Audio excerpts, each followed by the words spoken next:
Eu vou apresentar rapidamente os nossos convidados.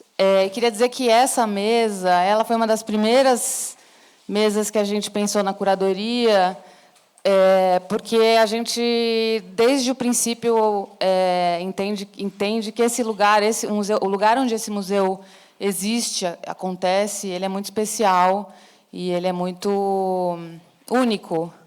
Então, a gente queria muito tratar disso, tratar da cidade, das relações do museu com a cidade, ou desse espaço na história da cidade de São Paulo. Então, a gente pensou em vocês na origem. Então, fico muito feliz que vocês tenham aceitado o nosso convite. Bom, a Raquel Ronick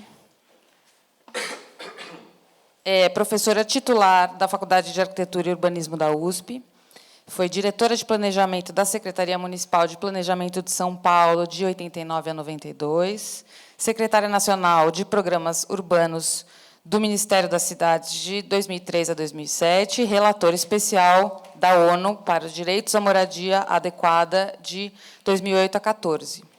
É autora, entre outros, de A Cidade e a Lei, Legislação Política Urbana e Territórios na Cidade de São Paulo, pela Estúdio Nobel de 97, e Guerra dos Lugares, A Colonização da Terra e da Moradia na Era das Finanças, que saiu pela Boitempo em 2016. O último livro dela, que é esse, São Paulo, O Planejamento da Desigualdade, já tinha sido publicado numa outra edição, essa é uma edição bastante modificada, saiu este ano, esse longo ano, em janeiro, pela Fósforo, e ele tem um prefácio maravilhoso do Emicida, recomendo a todos. Alain da Rosa, escritor, poeta, dramaturgo, historiador, angoleiro, mestre e doutor em Educação pela USP, onde ele defendeu a tese Água de Homens Pretos, Imaginário, Cisma e Cotidiano Ancestral em São Paulo. Este livro, que virou livro pela Veneta. Que ano que saiu esse? Ano passado? Ano passado, né? No final do ano passado. Esse livro maravilhoso. Quero falar sobre ele depois, queria perguntar. Enfim, e o Alain também publicou outros livros, ele teve editora, ele é muito ativo na vida cultural de São Paulo há muito tempo.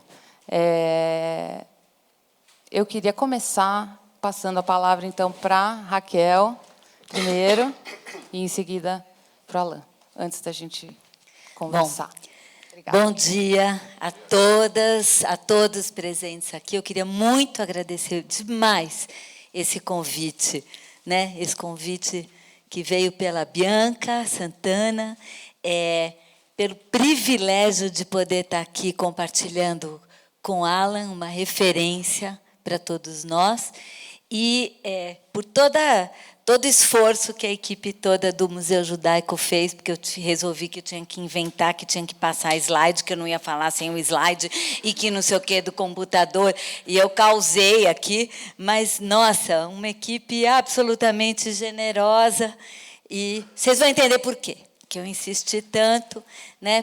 Porque eu vou tentar falar da cidade, do país e do planeta a partir deste lugar onde a gente está. Esse chão aqui, desse lugar onde a gente está. A gente entendendo que tipo de questões, conflitos, tensões e lutas estão presentes nesse lugar, nos ajuda a entender essas mesmas questões nas outras escalas.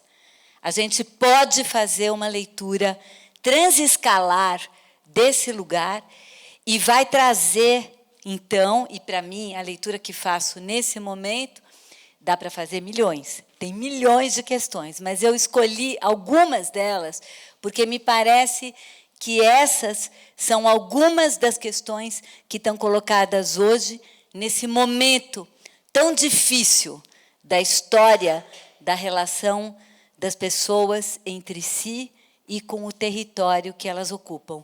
Momento fundamental para a gente pensar, e é em torno desses eixos que eu quero trazer aqui, uma provocação para o nosso debate, para o diálogo com Alain, que é pensar, primeiro, a partir da relação entre a forma de ocupação do lugar e o sítio natural, a natureza.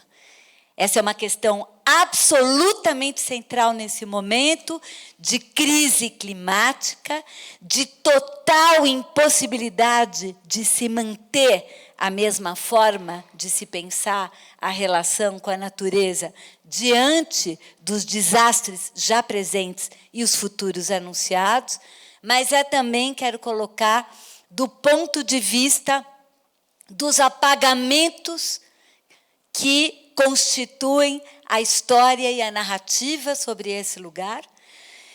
Quem, o que e o que está sendo apagado e por quê. Mas, mais que isso, eu quero falar das lutas, das resistências, das organizações que estão e dos encontros que estão acontecendo também nesse lugar, que colocam para nós as perspectivas de transformação de futuro. E, por fim, isso tudo significa também uma posição em relação a estarmos fazendo esse debate no Museu Judaico, esse lugar importante para a comunidade judaica de São Paulo, mas esse lugar importante para São Paulo. Eu quero começar mostrando para vocês, então, pensando essa questão do nosso sítio. Isso é uma imagem da cidade de São Paulo em 1890, quando a cidade começa a se expandir. Lá em cima, vocês estão vendo um verdinho riozinho, é o Rio Tietê. Nós estamos vendo as duas estradas de ferro pretinhas atravessando a cidade. Essa área vermelha é a área ocupada da cidade.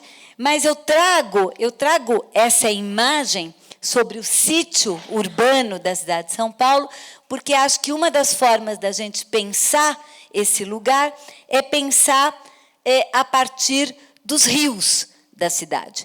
São Paulo, esse sítio, é uma cidade que tem 1.500 quilômetros de rios. Esses 1.500 quilômetros de rios, é uma cidade muito irrigada, né, por esses rios.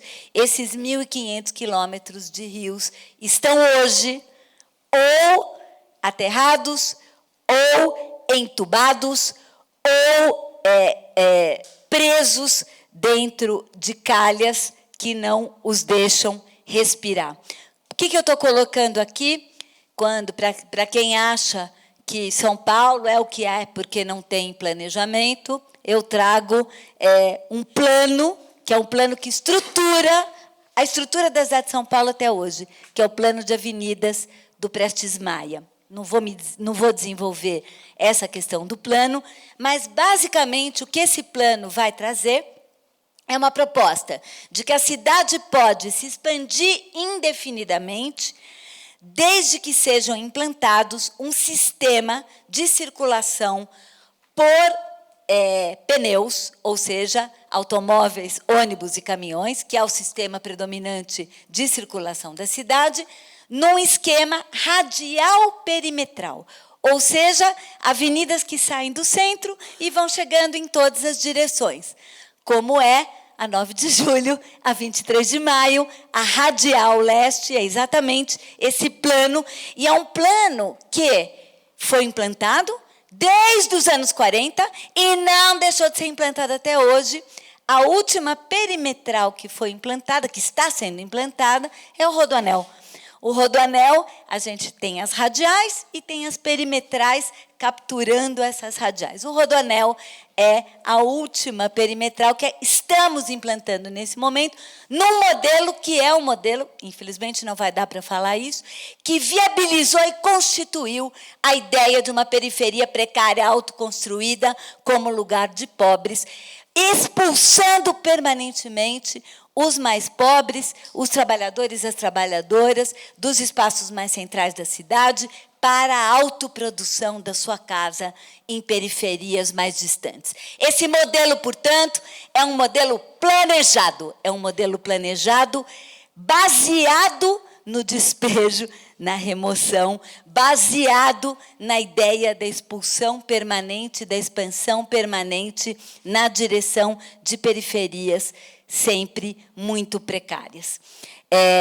Nem podemos falar isso talvez no debate, como esse modelo se relaciona com a política da cidade, a política, o que ele tem a ver com a expansão de um tipo de raciocínio como o Centrão, enfim, é todo um modelo estruturador, isso que eu queria trazer aqui, não é só um modelo urbanístico baseado no carro, na indústria automobilística, no petróleo, que é hoje a poluição dos automóveis, caminhões e ônibus, é o que mais mata na cidade de São Paulo, é um modelo de morte, é um modelo que pensa a expansão a partir de um modelo de morte que tem no território e na exploração do território baseado, evidentemente, na maior rentabilidade do solo, já vamos falar disso. Bom, isso é só alguns exemplos que vocês têm aqui, tem a marginal do Tietê, a marginal de Pinheiros, acho que todo mundo consegue reconhecer, e todas essas vermelhinhas são algumas das avenidas que estão em cima, do lado, arrebentando e entubando os rios da cidade. Então, esse é um modelo predominante, e aqui eu trouxe uma imagem, porque quando a gente fala de rio, pensa em periferia, em rio lá distante. Mas isso é uma imagem dos rios que estão no centro de São Paulo, embaixo dos nossos pés, e que, no momento de chuva mais intensa, eles dão sinal de vida, saem por debaixo, por dentro, né, de todos os poros e alagam tudo. Esses são os rios da nossa cidade. Por que estou falando dos rios? Porque nós estamos, esse lugar, um dos elementos centrais desse lugar, né, isso é muito importante para entender onde estamos, é o chamado Vale do Saracura. Vale é um lugar onde tem um rio no meio e tem os espaços onde esse rio, né, durante o período da cheia, vai se instalar e volta para o seu lugar. O vale, aqui essa imagem do Vale do Rio Saracura, é onde hoje é a Praça 14 Bis. Esse conjunto de artefatos de infraestrutura sobre o qual estamos, né, que essas avenidas, elas foram construídas sobre, né, este vale e permitindo, então, maiores velocidades de circulação do capital, das mercadorias, inclusive da mão de obra também, é nessa perspectiva, e também pensando na rentabilidade do uso das margens do vale. Isso aqui é uma imagem, né, deste vale, quando as chuvas, né, se revoltam e retomam o seu lugar na cidade. Por que eu estou trazendo esse vale para a nossa reflexão? Esse vale e esse lugar tem uma história. Quando a gente fala o Bexiga, nossa, Bexiga, italiana, cantina. Para chegar aqui, a gente passa ali num eixo de cantinas, com aquela cara de Itália, Baixa Itália. Evidente, é verdade. Teve mesmo uma imigração italiana neste lugar. Ela é importante, ela está aí, presente. Mas tem uma história por baixo e por trás dessa história. Uma história muito importante. Essa é uma imagem, né, dos territórios negros na cidade de São Paulo, no final do século XIX. Né? Então, tem várias aqui elementos que podem ser uma referência para nós, né? Mas um deles, a presença de mercados, a presença da Irmandade de Homens Pretos, a presença de um pelourinho, mas um dos elementos, e aí eu estou falando de um sistema territorial, estou falando de uma presença muito importante em vários lugares da cidade, né? Uma presença de territorialidades negras, que significa lugares de residência, de vida, de expressão cultural, de organização social, presentes aqui, né? E, particularmente, Saracura é um dos lugares muito importantes para essa história, porque esse lugar abrigava um quilombo. O quilombo do Saracura é um quilombo que se constituiu no século XIX, que ocupou esse lugar, que era um lugar vazio, que era um lugar que não tinha uma ocupação urbana, até por uma questão topográfica, né? E uma grande distância em relação ao eixo mais alto, né, do espigão da Avenida Paulista, e é um lugar onde se constituiu uma vida, né? Aqui, num texto de jornal de outubro de 1907. Uau! Gente, é isso aí. Hoje estamos trazendo de volta, né, 9 de outubro de 1907, Saracura é um pedaço da África. É isso que o jornal diz. Depois fala coisas horrorosas, não continua lendo, tá? Mas fala... Continua lendo o último parágrafo. Não souberam gozar da própria liberdade. Não souberam gozar. Isso vão morrendo aos poucos. Vão morrendo aos poucos. Temos que higienizar esse país, né? Temos que branquear e... Exatamente. Olha eles ali. Vamos tirar eles dali. Vamos apagá-los. Então, de novo, tem um projeto ali. Exatamente. Aqui Mas eu trago aqui também, o Saracura, o quilombo, a história da territorialidade negra, apagada e expulsa sistematicamente desse lugar, mas absolutamente presente nesse solo. Mas eu trago também a história da comunidade judaica. E esse vale, e esse lugar, ele é um encontro dessas duas histórias. E não é por acaso que ele é um encontro.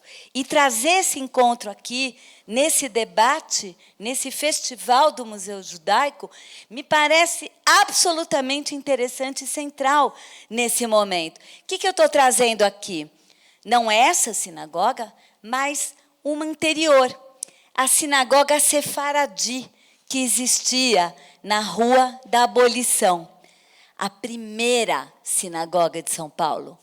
Gente, askenazes como eu, olha, a primeira sinagoga de São Paulo foi Sefaradi e foi na Rua da Abolição. Tá? Eu acho que é importante a gente trazer, são imagens dessa sinagoga, imagens da sinagoga. E o que aconteceu com a sinagoga Sefaradi? Era uma sinagoga constituída por, sobretudo, por judeus de origem egípcia, judeus de origem palestina, que vieram, né, e constituíram um pequeno núcleo em torno dessa sinagoga. Essa sinagoga foi demolida em 2000. Por quem? Pelo Grupo Silvio Santos.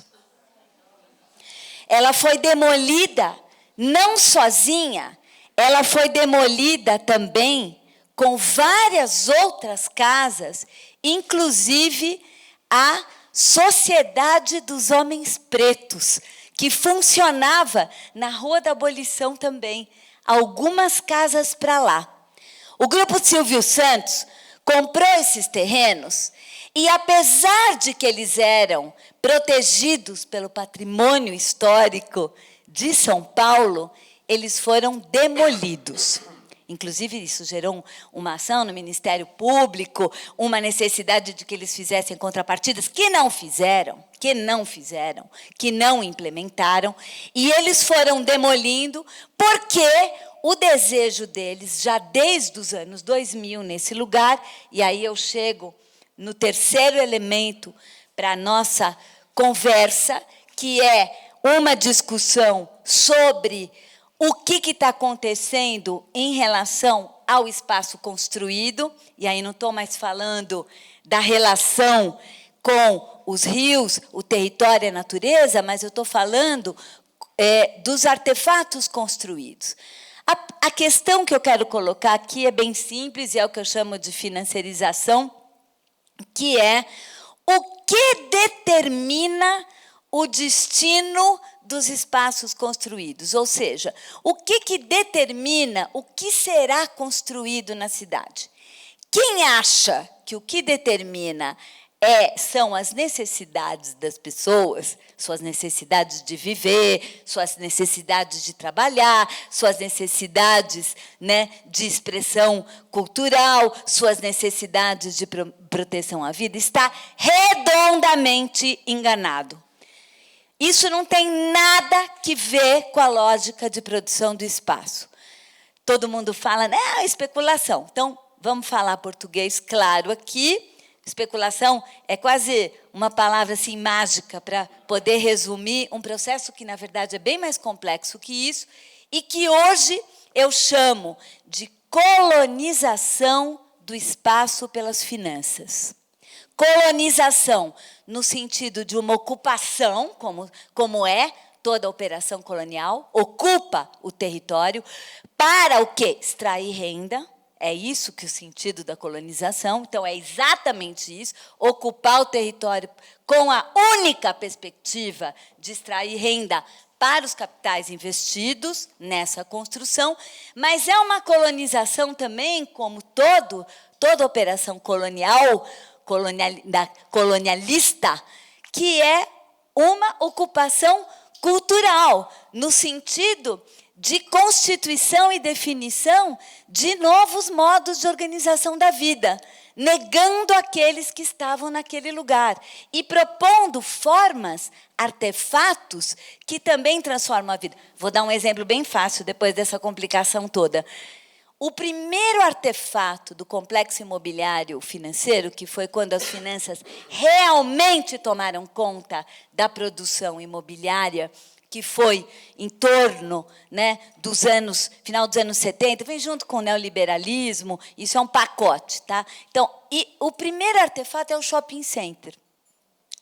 O shopping center é uma forma nova dos capitais se organizarem para poder entrar e sair do espaço construído sem ter que necessariamente comprar e vender o espaço construído. Ninguém é dono de uma loja do shopping center. Ninguém é dono de um pedaço, como era antigamente, comprar uma sala comercial ou comprar um apartamento para renda. Isso aí já era. A questão é os novos instrumentos financeiros e urbanísticos que permitem que o capital financeiro entre e saia do espaço construído sem passar a propriedade inteira do espaço construído, né? Mas, ao fazer isso, primeiro, ocupam o lugar das outras formas que estão buscando ficar no lugar. Porque a gente tem um enorme capital financeiro dos cheques do petróleo, das grandes corporações, os fundos de pensão dos trabalhadores, tem um enorme capital financeiro global prontinho para poder criar esses artefatos para extrair renda. Então, nós, eu, você, ela, estamos competindo no espaço urbano só com os cheques do petróleo, os plutocratas russos, os grandes fundos de pensão, né, que, inclusive, o nosso dinheiro também está ali, circulando no mercado financeiro global, procurando como faz para baixar, para ter mais remuneração para os seus capitais. Isto determina o espaço urbano. E por que eu trouxe o exemplo do shopping? Porque o shopping é um artefato do complexo imobiliário financeiro, mas ele é também um novo modo de organizar o comércio, o consumo. Ele é no lugar do mercado, no lugar da rua comercial, no lugar, e as relações que se estabelecem dentro do shopping, a forma como isso dá. Lembrem-se do rolezinho. O shopping é um lugar que não é permeável e aberto para meninos e meninas pretas, jovens, de boné e tênis. Não é. Então, nós estamos falando também de uma transformação. Por que eu trouxe tudo isso? O que o Grupo Silvio Santos queria fazer nesse lugar? Um shopping. Um shopping com torres corporativas, que são tipicamente morfologias do complexo imobiliário financeiro, que circulam muito bem nesse complexo imobiliário financeiro global e que tem como único objetivo remunerar o capital investido no urbano, né?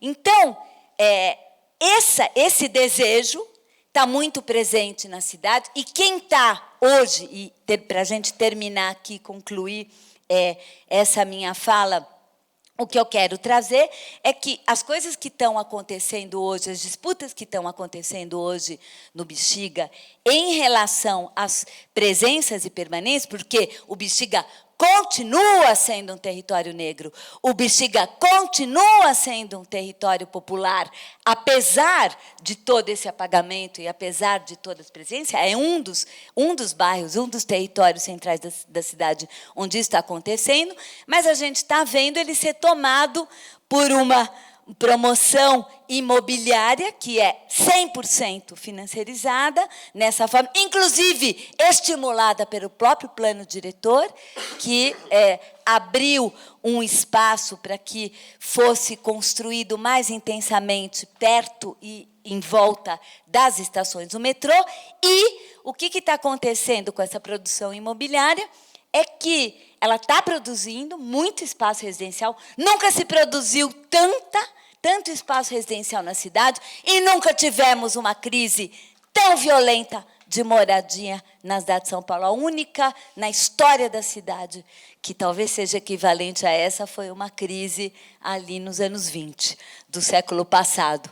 A quantidade de gente morando na rua e a quantidade de gente fazendo novos assentamentos muito precários na periferia é a expressão desse paradoxo de um mercado imobiliário que produz para as finanças e elimina a possibilidade das pessoas poderem ter acesso à moradia, inclusive destruindo seus lugares. Para a gente não sair daqui já se jogar do 10º andar, né? Porque está fogo por tudo, né? E isso é um pedaço de tudo, aliás, faz parte desse pedaço. Eu queria dizer que tem uma luta muito importante acontecendo nesse momento no Bexiga. O Bexiga hoje é um dos epicentros da luta pelo direito à cidade na cidade de São Paulo, e é muito importante falar sobre ela.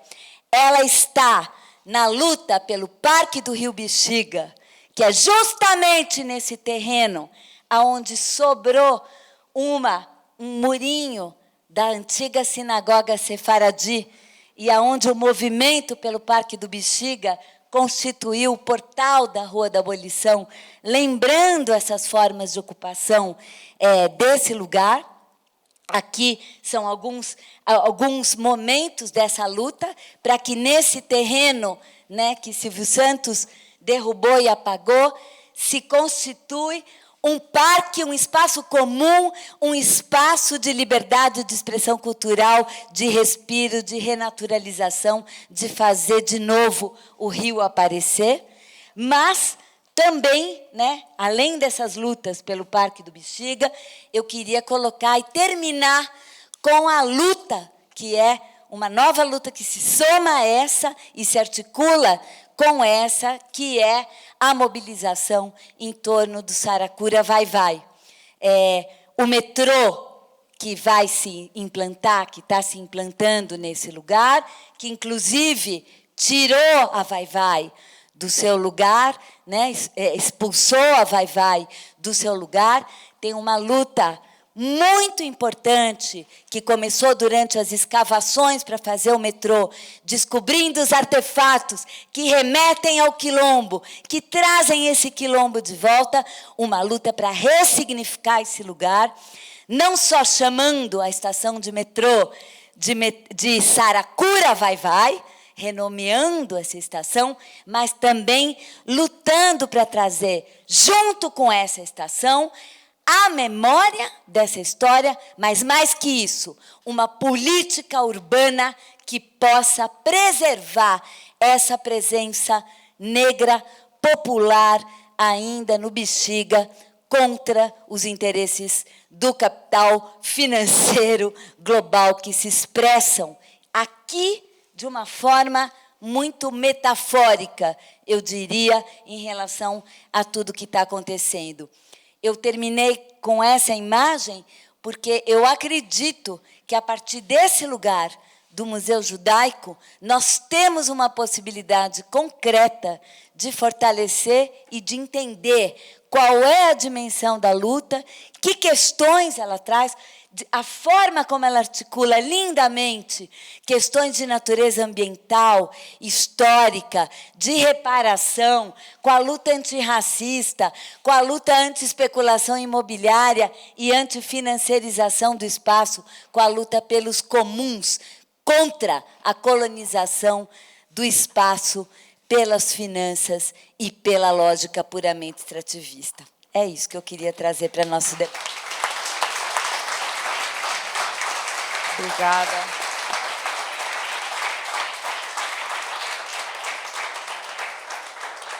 Obrigada, Raquel. Professora, por favor, deixa a imagem da Rua Rocha, Tá. da mina entre a Rocha e a Rua Silvia. Talvez eu vá para lá.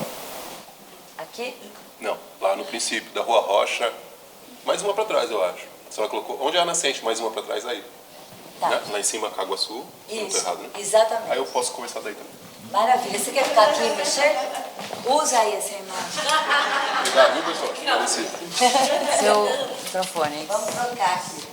Talvez eu passe umas imagens. Vamos ver como é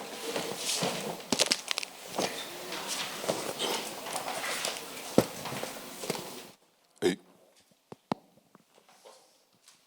Salve. Bom dia, boa tarde. Vamos ir lá.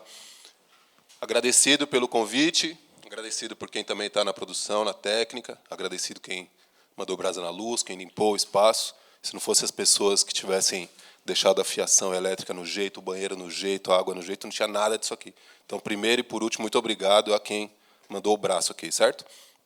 Muito obrigado também pela iniciativa do museu. Esse lugar aqui, hein? Não é se as águas falassem, é se nós ouvíssemos o que as águas falam. Abolição de que e aonde, como, quando. A possibilidade de trançar os temas, cultura judaica, presença negra, abre muitas encruzilhadas, muitos labirintos, inclusive. Uma das coisas que eu pensei ontem na biblioteca, que é a condução, né? O ônibus estava vindo lá do Parque São Luís até Americanópolis.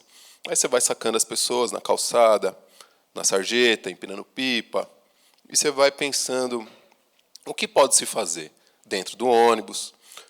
Uma das relações possível, que eu acho prazerosa, mas não menos pontiaguda, é pensar o humor. Não vou apresentar isso agora, mas pensar o humor negro. Quando se fala em humor negro, a história racista desse país já nos leva a pensar numa outra coisa, que não é o que eu estou dizendo. Até porque os termos pretos são considerados pejorativos, aqui e não só aqui. E o humor judeu. Uma coisa que eu desfruto, que me interessa. Fui pesquisar um tempo atrás, vou voltar para Jacob Ginsburg, Moacir Scliar, andei com o povo do Bonfim, lá em Porto Alegre, e uma vez me acendeu isso. Mas talvez a gente toque aí. Há muitas possibilidades de traçar relações entre presença judaica e presença negra. Muitas. Isso também não é novo. Muita gente já fez isso na Argentina, no Brasil, nos Estados Unidos. As noções de diáspora que a gente tem, que são muito caras para nós, elas são não nascidas ali, mas elas têm uma importância, um detalhinho especial, também por conta de um homem chamado Webb Du Bois, ou Webb Du Bois, que era um sociólogo preto criado por uma família judia. Então, algumas noções de diáspora, de salário ideológico e de dupla consciência que ele traça num outro país que tem uma outra lógica de organização racial, mas que também contempla muita coisa do nosso apartheid daqui. Eu costumo dizer que a Ku Klux Klan, ou o apartheid sul-africano, ele serve para explicar muita da coisa daqui, mas não tudo. Muitos dos nossos jeitos de ocupar a vala, ou um outro tipo de território negro, e a ideia território, eu estava conversando com uma turminha da família, né? Porque a gente visitou muito presídio e manicômio. Era, mano, você quer falar de território negro? O território onde as coisas estão acontecendo, são boladas e influem aqui, muitas vezes é a penitenciária. Mas é um território, tem autonomia. Então, as definições de território podem ser mais porosas, né? Então, quando eu penso mobilidade, território, diáspora, isso aí também traz uma carga de escamas, uma carga de coisas que o humor judaico, né, o humor judeu, e o humor negro têm em comum, que é lidar com a ideia de o lugar ideal lá do começo, a utopia é ancestral. Isso daí daqui a pouco vai ter quadro no vídeo show, né? Ancestralidade ano passado era representatividade, agora é ancestralidade. Daqui a pouco vai ter momento ancestral. Aí um patrocinador. Esse é o mercado, né, mano? A gente luta para trazer alguns temas e termos e sabe que a verve pode se tornar esquina de shopping, dentro do shopping. Depois da loja ancestral, você passa por ali e pega a loja Quilombo. Meu. E isso é rir para não chorar, né? O humor também passa por isso.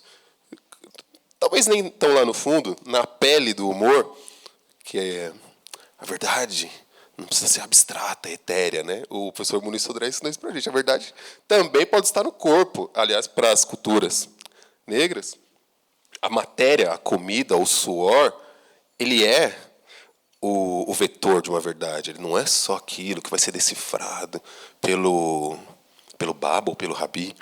Ele está aqui, está no hálito. Ele está no jeito que você risca o chão. Esses pichos que a gente viu ali, eles estão cheios de cifras para quem entender. Então, ali, ó. Só que estavam na outra imagem que você mostrou. E o picho nos leva lá para trás. Esses tags, né? Essas pichações que a gente viu na penúltima imagem que a senhora mostrou. Tem que ser decifrado. Eu fui feirante 2 anos da minha vida, vendia banana. E o que o humor propicia? Ele propicia um conhecimento de dentro, que para uma piada chegar lá na banca dos legumes, ela começou lá no pastel, ela vem pipocando, ela vem pingando. Só que ela também tem que ser compreendida pela pessoa que está passando na feira. Mas também não pode ser compreendida. Então tem uma sofisticação, casada com a rudeza também. Então, a violência trançada com a ternura. Essas contradições que eu vejo na forma como, por exemplo, judeus lidam com estereótipos e pretos lidam com estereótipos. Mas também a gente tem que pensar as comparações, né? Em que prateleira as comparações são possíveis. É possível você pensar, quando o Webb Du Bois traz a ideia de diáspora, para um pensamento preto das Américas, do Sul e daqui do Brasil, e do Bexiga, e do Jabaquara, e da cidade de Tiradentes, os territórios negros também eles vão se remodelando, né? E, às vezes, o fato de ter sido um território negro é só mais uma marca no outdoor. Um outdoor silencioso. A Barra Funda, de certa forma, também passa por isso. E as relações entre Bexiga e Barra Funda, elas têm contratos assinados no vento. Não está ali no tabelião. As disputas... Porque uma vez perguntaram para o James Baldwin, um jornalista judeu, Goldstein, muito famoso nos anos 70, no Manhattan Village, um jornalista homossexual judeu do Village, nos anos 70. E colou o Baldwin e deu uma entrevista para um escritor negro convertido ao judaísmo. E esse jornalista, que era muito famoso, ficou perplexo que não se tocou na questão da homossexualidade na primeira entrevista. Então ele ficou espezinhando o Baldwin até o Baldwin dar uma entrevista para ele. Quando o James Baldwin é perguntado por ele, mas você não acha que nós, gays, judeus, também oprimidos, devemos nos juntar com os pretos e nós, oprimidos? Ele falou, para, filho.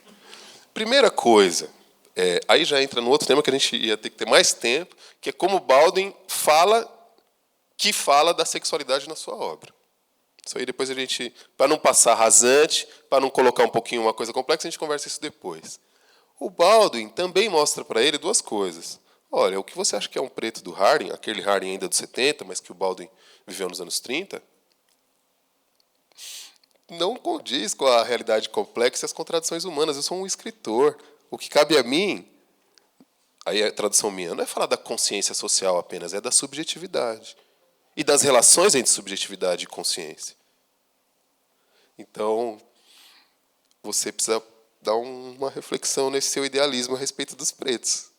E quando você descobriu que era oprimido, eu já era oprimido desde os 3 anos de idade por nascer preto nesse país. O Richard Wright, que também, só porque estou lembrando do Baldwin, é válido trazer, o Richard Wright fala desse olhar do sapo, né? O olhar de quem está embaixo pula, ou é trazido para cima por causa dessas especulações, olha, saca, mas já desce. Então, o olhar de quem está sacando as coisas de baixo. E essa percepção talvez seja interessante para a gente pensar como que o humor judeu e o humor negro lidaram, da porteira para dentro, com os estereótipos atribuídos a si mesmos. Como que, por exemplo, Almir Neto canta a Máfia da Miçanga. O revoar. O cara é muito talento. Ele canta em francês, gíria e árabe. O revoar. Mon ami, vou sair fora, aqui só tem Alibaba. E ele está falando de Babalorixás, ele está falando de Pai de Santo. Quem pode falar isso? Quem pode? Bezerra da Silva. Como que ele vai falar do malandro? Então, quem é que de dentro lida com um humor muito deslizante a respeito das próprias falhas e contradições, como, por exemplo, inúmeros humoristas judeus lidaram com a ideia do mendigo arrogante, ou do milionário, ou do negociante, e como que isso lida com os estereótipos atribuídos aos judeus, o que você conta dentro de casa, o que você conta na rua, o que você conta na sua relação com uma comunidade que pode ser tida como ideal, mas também pode ser opressora. E aí é que está a subjetividade, né? Ela não está lidando com uma placa. Ela está lidando com uma busca moderna de ser pessoa. Mas como é que você vai ser pessoa num lugar que só te propaga que você tem todas as condições para ser livre? Né? Uma das fitas da modernidade é essa, né? A liberdade individual. E, ao mesmo tempo, ela o tempo inteiro está te acorrentando, te colocando farpas. Vai ao shopping, você é livre. Vai ao shopping, compre. E o tempo inteiro ela está te esgarçando e estrangulando. E aí causa neurose. Uma das possibilidades. Uma das. Então, como que você lida com estereótipos sexuais? O Fanon, Davidson, meu mano, veio aqui, possivelmente ele falou de como os estigmas atribuídos a judeus e a negros, pensados por Fanon, são absolutamente distintos, né? O estigma, isso vem das intrincadas formas de compreender o Talmud, talvez, então falar, são astuciosos, são trameiros, cuidado com esses judeus, os caras, eles tramam para pegar lá na frente. Esse é um estereótipo atribuído, um estigma. E o estigma atribuído aos pretos? É sexo o tempo inteiro, é uma genitália, é bunda. Está olhando para você, já está pensando, ai, 1000 aventuras sexuais, 1000 façanhas e orgasmos. E aí o que não só o Fanon demonstra, outras pessoas demonstram? Isso é uma forma de projeção de si mesmo, desse branco, que projeta ali no estigma do astucioso algo que, tramar e sair ganhando uma vantagem pode ser interessante, como também libera suas fantasias primitivas de uma sexualidade sem peias para aqueles pretos. Então, aí no campo da projeção. Mas, já que está falando de projeção, o Freud também dizia que o humor é o lugar onde você tem maior campo de defesa para os temores, né? É no humor que você consegue criar escudos, só que eles desmancham. E aí não dá para sempre se garantir no humor. O humor pode ser melancólico, o humor primeiro pode te fazer gargalhar e depois você se percebe com a bocarra escancarada, falando, do que eu estou rindo? Do que eu estou rindo? Porque se eu estou na minha rua lá, tem um mecânico, não está gravando, né? Se chegar no meu parceiro. Então tá bom, mas então não sem nomes. Sem nomes. Não era mecânico, era padeiro. O parceiro acabou de descer da van e começa a contar pra gente uma história de um cara que estudou com ele, falou, meu irmão, e aí, você está indo para onde? Eu estou indo me enforcar, a vida está uma desgraça, está indo se enforcar, mano. Eu vou me enforcar, acorda. Mano, que essa corda, isso é real. O cara contou que ia se enforcar por 1000 motivos de dinheiro, de infidelidade conjugal. E quando eu chego lá na padaria, o rapaz, que eu não vou dizer o nome, ele está fazendo a gente gargalhar com isso. Mano, você imagina o cara agora coloca a corda lá na van e começa a pendurar, enforcado, morto, dentro do ônibus lotado, e a gente gargalha e você fala, mano, do que eu estou rindo? Então, a possibilidade de corroer grandes verdades pelo humor também foi muito modelada. Essa argila foi muito modelada por judeus, né? E por pretos. Isso é um ponto possível de encontro. É uma possibilidade. E quando você percebe do que você está rindo, você vai chegar aí. Ó. Você vai chegar em desmoronamentos, você vai chegar em processos de Constituição Nacional, que, como eu falei, a gente não pode colocar no mesmo cruzamento, coisas que têm histórias muito distintas aqui nessa cidade, nesse país. Esse processo de modernidade, se quiser chamar, né, de modernagem, ele tinha uma base higienista. Primeiro sanitarista e depois higienista. A leva desse povo para os holocaustos de Barbacena, onde, se vocês verem a série da Netflix, muito bacana, você comparar com as fotos de Barbacena, opa, tem uma simetria aí, 90% dessas milhares de pessoas jogadas no hospício de Barbacena são pretas. E assim é Juqueri, assim é Pinel, assim é Colônia Juliano Moreira. No livro, eu mostro como os laudos garantiam que essas pessoas estavam ali, e as provas dos laudos eram o beiço, a pele, o cabelo. Isso é prova de que essas pessoas são degeneradas. Isso começa, já vimos aí, a rocha. A rocha. Deixa eu ver se eu apresento uma coisinha delicada para a gente manter a amizade, né? Aí vamos para aí. É o Agostini, Angelo Agostini, considerado o pioneiro da ilustração brasileira, da gráfica. Ele tinha o Diabo Coxo, né? Aquela revista com Luiz Gama. Olha, Diabo Coxo. Hoje já era cancelado. Mas o Luiz Gama e o Agostini, eles editaram uma revista, essa daí não é a ilustração do Diabo Coxo, onde era um diabinho com um chapeuzinho e uma perna de pau. E ali o Luiz Gama descia a sua ironia naquele processo dos abolicionistas de tarde e escravistas de manhã, que é a elite brasileira. A elite brasileira mudou muito, não dá para a gente trazer uma coisa lá do século XIX para cá sem considerar as diferenças. Mas se manteve também igual em um monte de coisas. Os liberais ou os milionários, eles não se constrangem em apoiar fascismo, nazismo, nem um pouco. Talvez, às vezes, fica um pouco truculenta, brutal, chega no produtor, pede para ele não falar aquilo, mas lucrando, meu. Não importa se os presídios estão cheios, não importa se estão matando a rodo, não importa. Banca um projeto cultural e fica tudo bem, né? Então, qual que era aí a pegada? Olha o homem de bem tentando pular as cabeçorras. A fita aí é... Querem que aumente? Pronto. A fita aí é... Que lugar esse país vai chegar?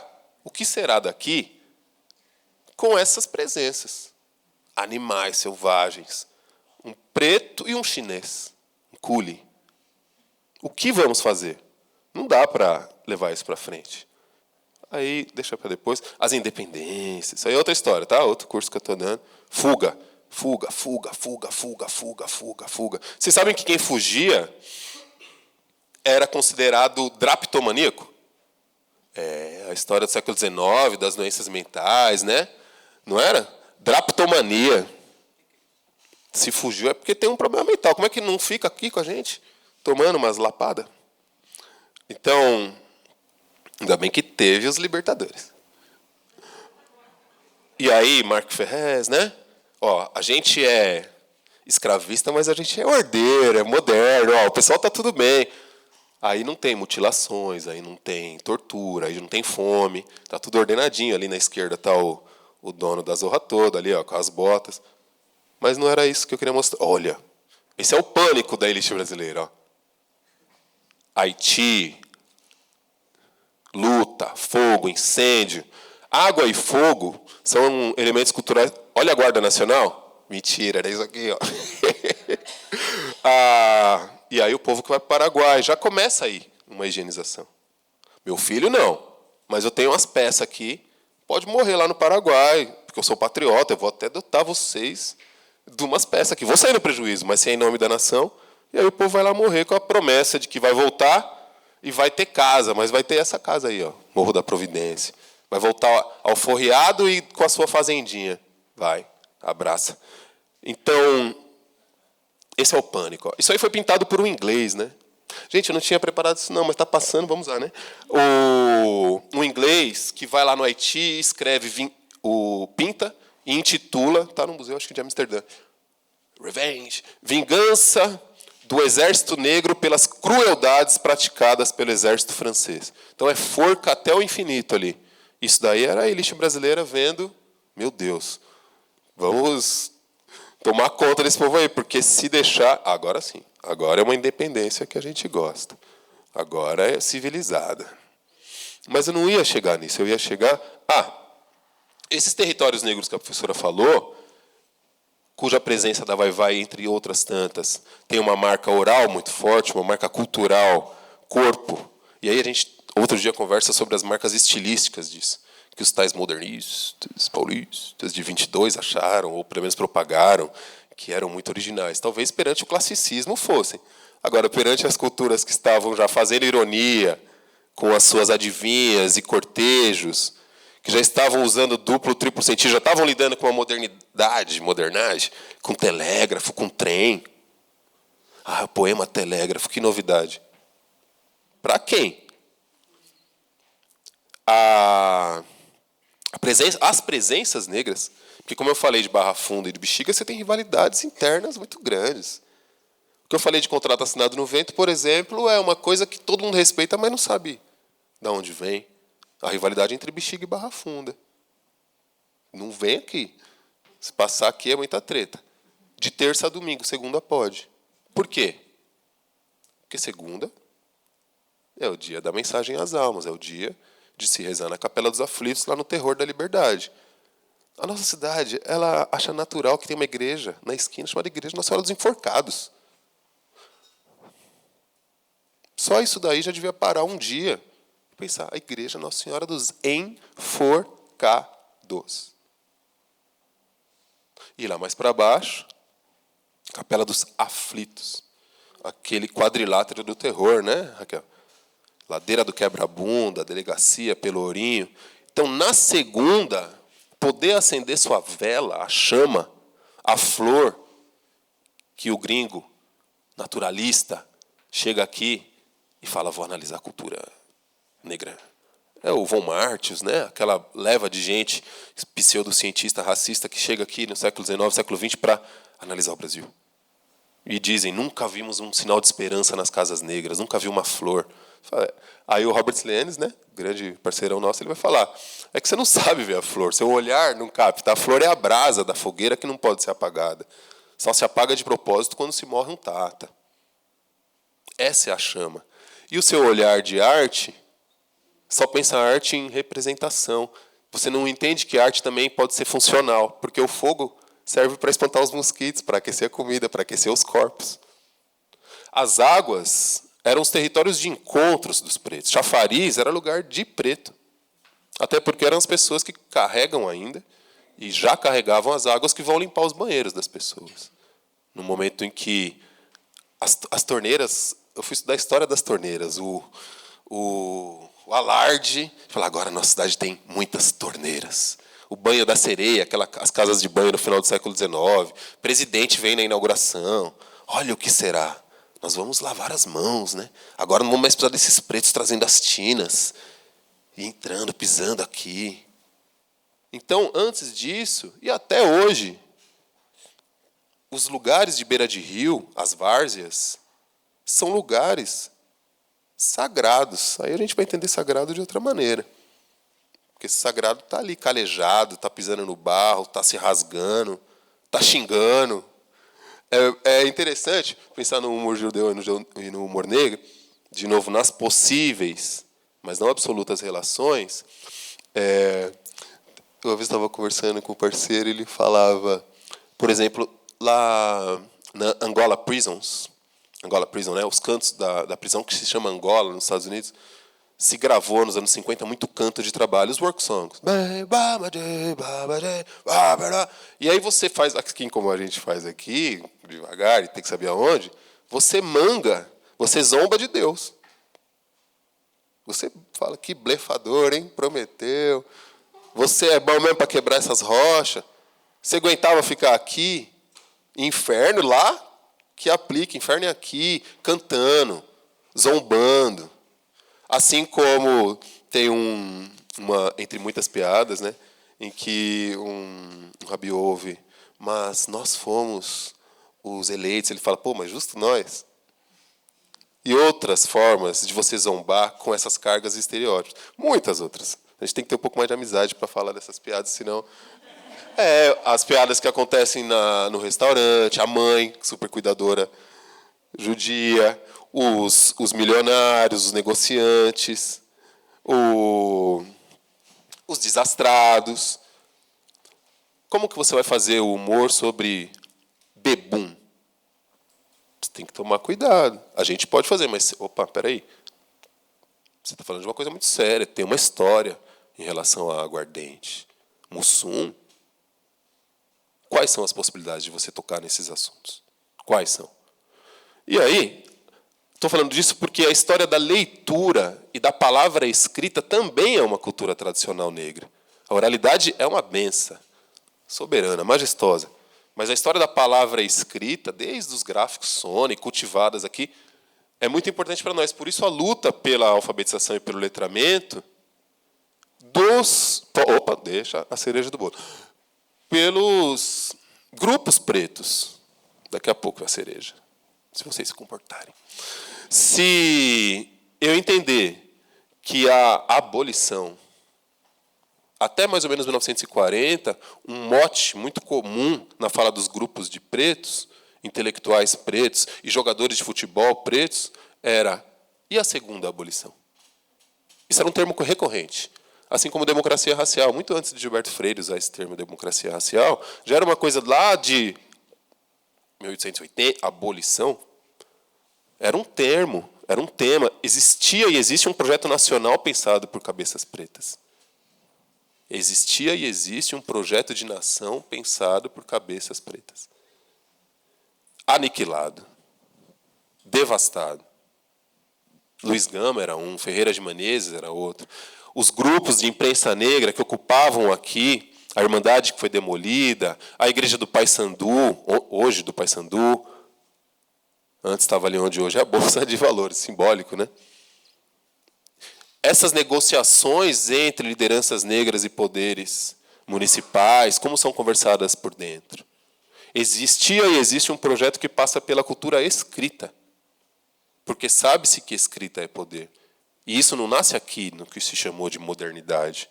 Mas a abolição, ela acontece junto, acho que vocês sabem disso, um projeto oficial de branqueamento. Por isso eu comecei com a imagem do chinês e do preto, das cabeçorras. Você tem uma leva de pessoas que dominam artes fabris. Tem mais um minutinho. Tá suave? 2? Firmeza. Obrigado. Basta, depois a gente conversa.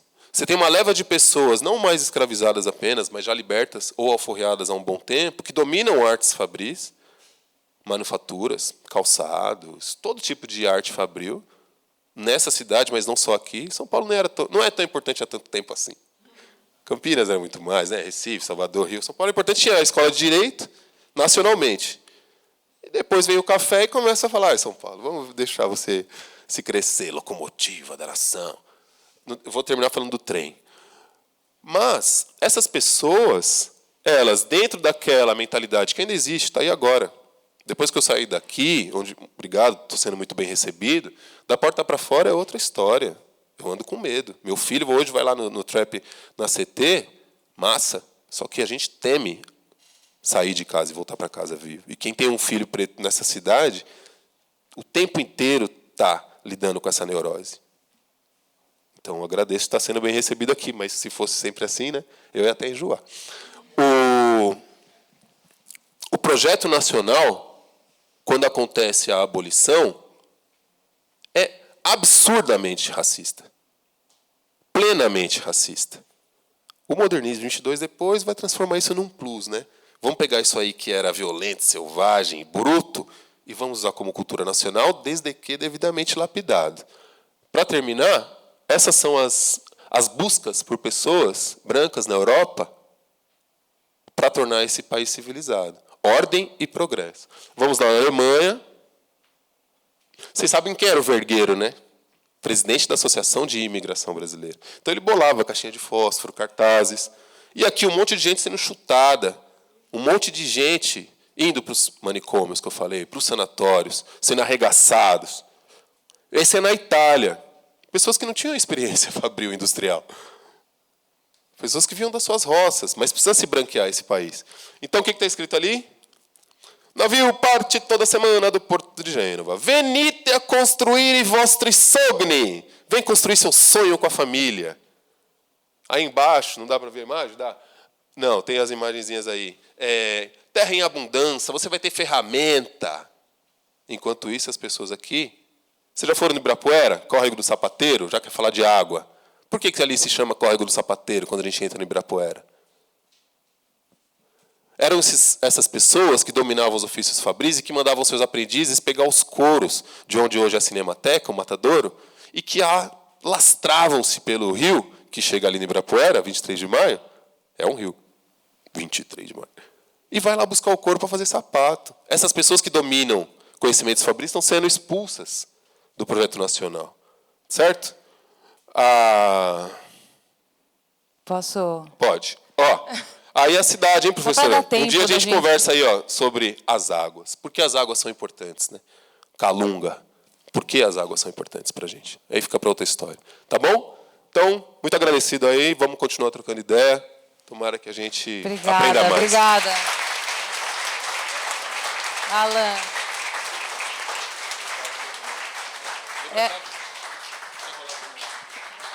É uma delícia ouvir você falar. Dá vontade de ficar. O problema é que a gente tem um reloginho aqui. Eu vou direto para perguntas do público para a gente poder conversar um pouquinho. E a primeira que vem é... Raquel, como medir forças? Não consigo deixar de relacionar a luta do metrô Saracura Vai-Vai com o metrô Higienópolis e o lobby bem-sucedido do Pão de Açúcar para conseguir mudar a estação de lugar. Seguimos na relação em que a casa de uma das escolas de samba, uma expressão cultural fundamental da nossa cidade, é tirada, mas uma única loja da rede de supermercados consegue se manter e mudar o lugar de uma estação de metrô.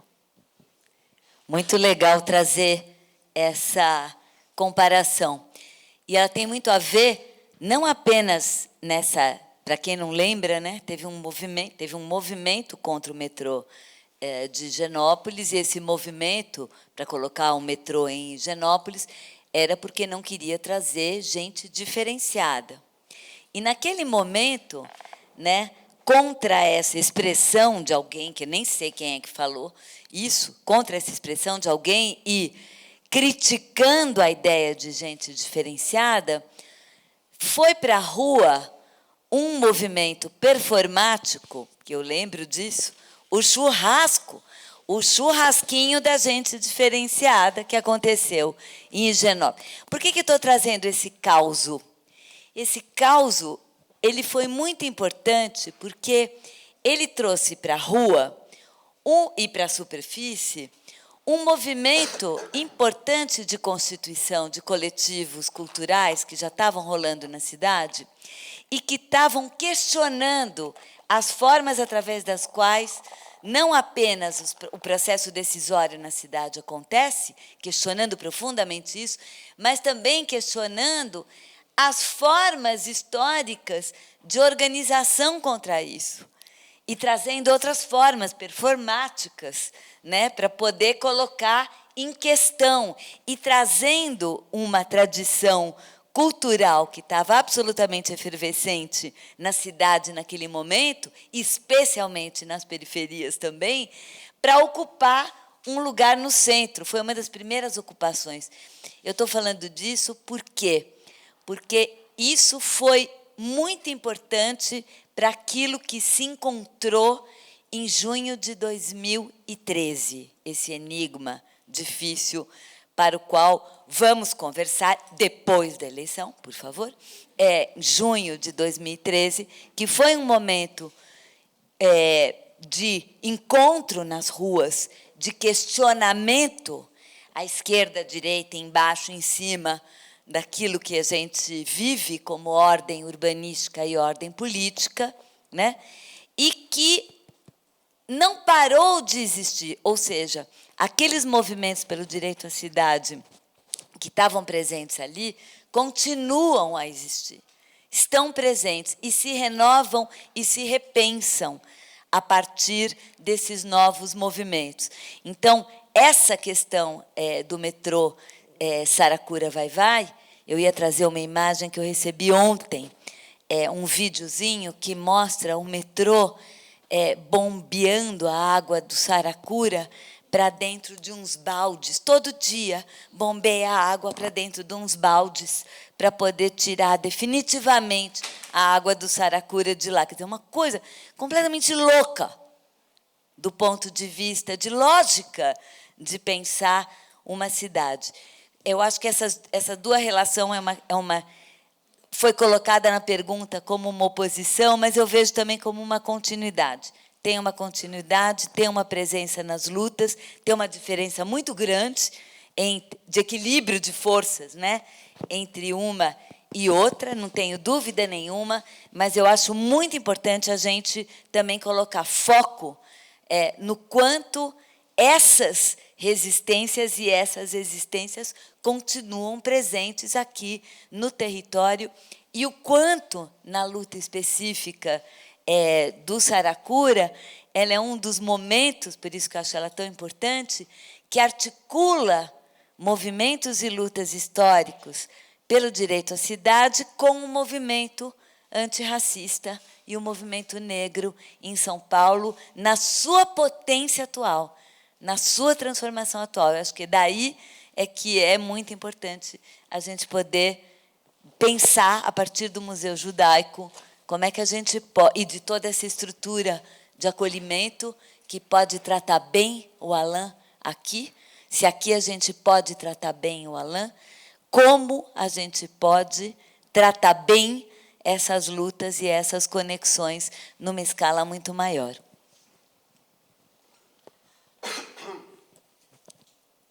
Vou seguir nas perguntas do público. Alain, por que as águas são importantes para a gente? Calunga? Interrogação.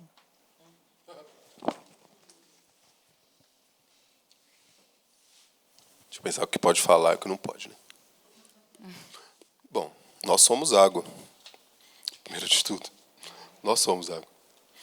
Sangue, urina, lágrima, saliva, esperma, gozo, a vagina molhada quando sente tesão. A vida é água no corpo. Nós somos água e partilhamos água com quem temos intimidade, com quem choramos, com quem nos abraçamos suados, com quem sangramos. As águas são fundamentais. Nós aprendemos, mas sempre que eu falo de cultura eu tenho cada vez mais cuidado, porque cultura, como eu falei, se torna uma commodity, torna-se um recreio, né? Então, que bonito a cultura deles. Isso aconteceu aqui. Toniquinho Batuqueiro dizia, de italianos, de alemães, de judeus, de pessoas ricas que adoravam quando passava o carnaval, mas continuavam colocando aquelas pessoas para morar naqueles porões infectos e sem iluminação. Mas a cultura é bonita. Eles tocam tão bem. Então, sempre, a partir de uns 7 anos, de uns 8 anos para cá, uma vez eu fui dar uma oficina no Mar, no Rio, no Man, e aí o pessoal sabia que eu ia lá, me convidou, eu falei, eu vou se pessoas de várias outras favelas forem. Posso? Pago? Firmeza, mas 30 pessoas aí sem pagar, firmeza. Então eu tive bem nítido o que era uma classe média que adora cultura e as pessoas que estavam ali porque sentiam que aquilo ali era espírito. E quando eu falava de circunlocução, de estética da poética africana, o que é circunlocução? Palavra difícil, né? É o que um partideiro faz, você circunda poeticamente um tema sem falar o nome, microfone. Então, eu fico até amanhã falando do microfone, rimando, criando imagens sem falar a palavra microfone. As pessoas anotavam. Então, se eu falar por que é algo importante, o que é calunga, vou anotar. Aí, quando eu falava, porém, isso aí acontece numa luta dos estivadores, onde Aniceto do Império era presidente da estiva, as pessoas iam tomar água, iam no banheiro, iam ver o celular. Ou seja, interessavam-se pela cultura, pelo estilo, pela estética, mas não pela história política, que também compreende isso e abre outras formas de compreender política, né? Então, cada vez mais, acho que já demorou para a gente compreender isso. O Kendrick Lamar falava, né? Adoram a cultura negra, só não gostam das pessoas pretas. Então, se a gente não percebeu isso ainda, isso tem a ver com o que eu falava do Web du Bois, que é o salário ideológico. Uma das coisas que ele apresentou é que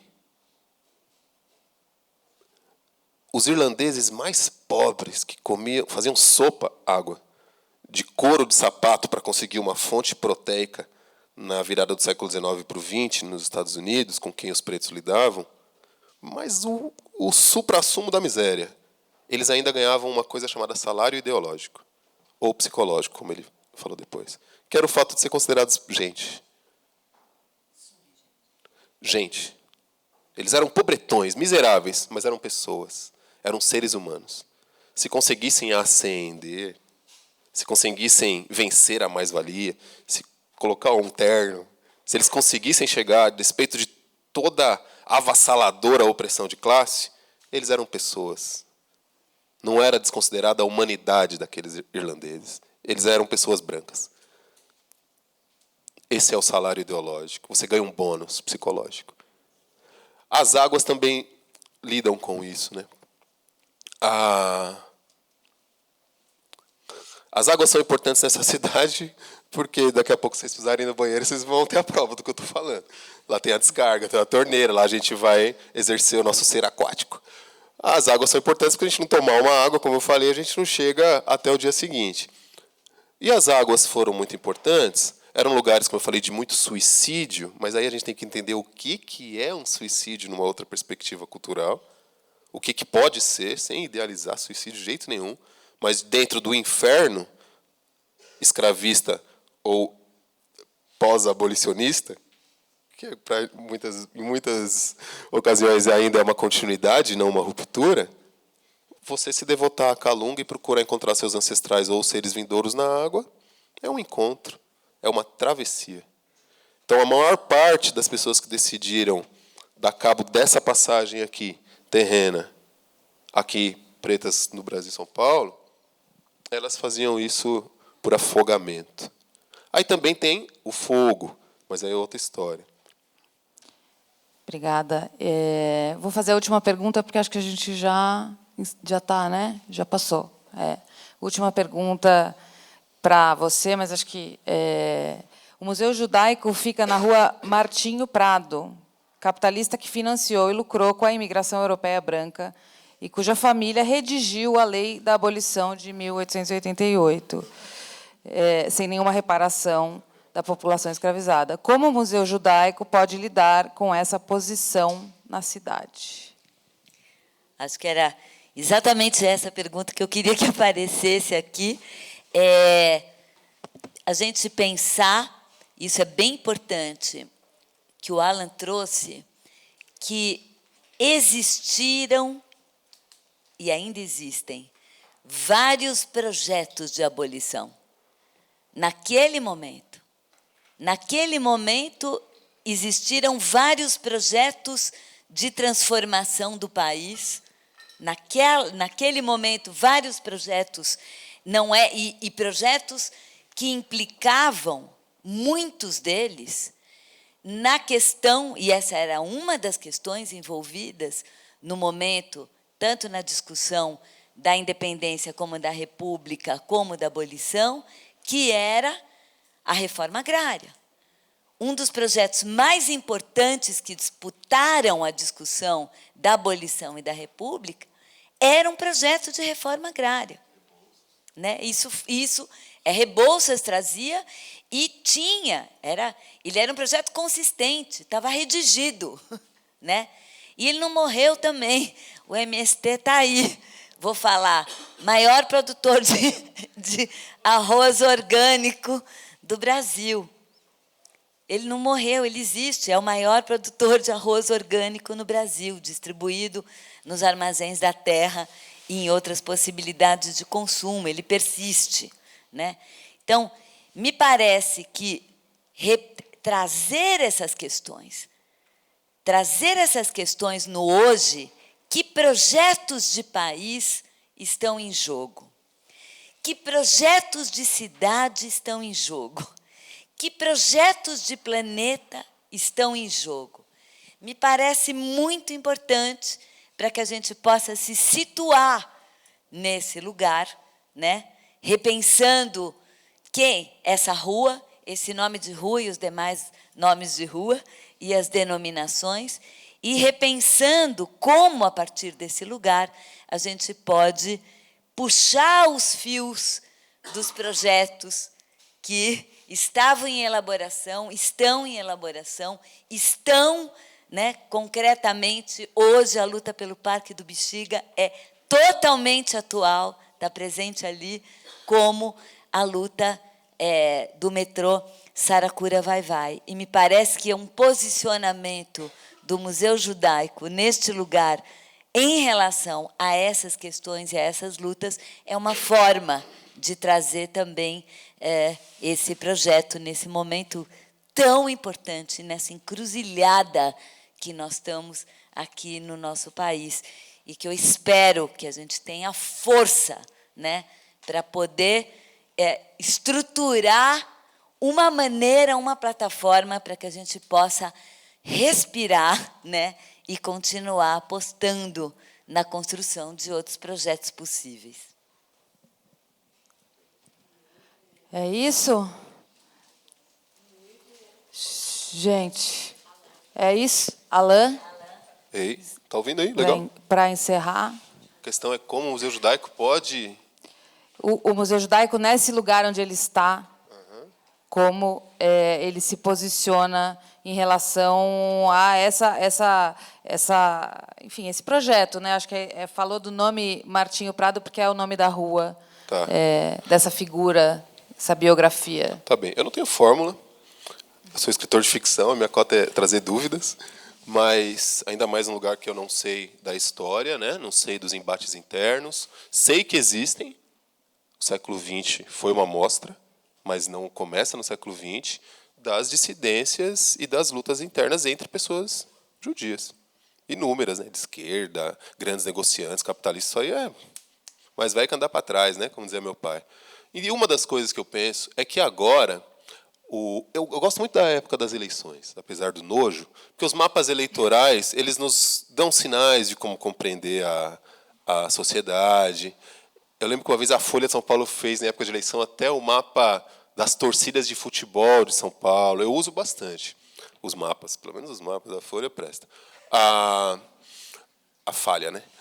A eleição agora trouxe de novo uma série de preconceitos, vocês sabem, né? Em relação ao Nordeste, em relação às periferias. Aí a gente vai lá quebrar as idealizações também, que a gente é um pouco estraga prazeres em relação ao Nordeste. Você pega um mapa eleitoral, você fala, peraí, calma, Minas Gerais, Bolsonaro teve 5.200.000 votos e Lula 5.800.000. Aí você põe essa Minas toda vermelha, se você quiser se iludir, você se ilude. Desculpa, estou pesquisando, tem que estudar, alguém tem que ouvir. Então, uma das coisas que a gente também não teria percebido se não fôssemos para os mapas é como esses votos, agora, na eleição de domingo passado, aconteceram na cidade de São Paulo. E a gente vê aonde esses projetos, esse projeto fascista, que agora o candidato Tarcísio representa, não que eu seja advogado do Haddad, mas é nítida a diferença entre um projeto e outro, onde ele venceu. E são nos bairros daqui. Tirando a área da Sé e uma outra exceção, daqui até Pirituba ou Jardins. Então, eu creio, como se inserir na cidade? Em vez de ficar falando, nós temos que fazer trabalho de base na periferia. Vai se lascar, mano. Conversa com seu vizinho. Classe média, resolva-se. Fale com vocês mesmo, que quem está entuchando aqui de nojo o caminho não é a quebrada. E outra, Então talvez, como que o Museu Judaico pode atuar? Olha, faz um churrasquinho e troca ideia dentro de casa, né? E aí lida com isso daí, não joga mais pecha no meu ombro. Talvez seja essa uma possibilidade. Não sei. Isso. O que vocês acham? Todos os territórios estão em disputa, até, digamos, Tatuapé, Santana e Alphaville, que foi aonde em 2018 Bolsonaro chegou a ter quase 80% dos votos. Nesta eleição, no primeiro turno, Bolsonaro caiu barbaramente e Lula subiu, até no Tatuapé, em Santana, em Alphaville. E, ao mesmo tempo, professora, Pirituba, que é um bairro complexo cada vez mais, que uma coisa é Vila Zate, outra coisa é Santa Mônica e outra coisa é Pirituba City, o Tarcísio ganhou. Então, olha como, você pegar a Zona Norte até Vila Sabrina, Tarcísio ganhou. Tarcísio ganhou. Lógico que a gente tem que esmiuçar o que significam essas coisas.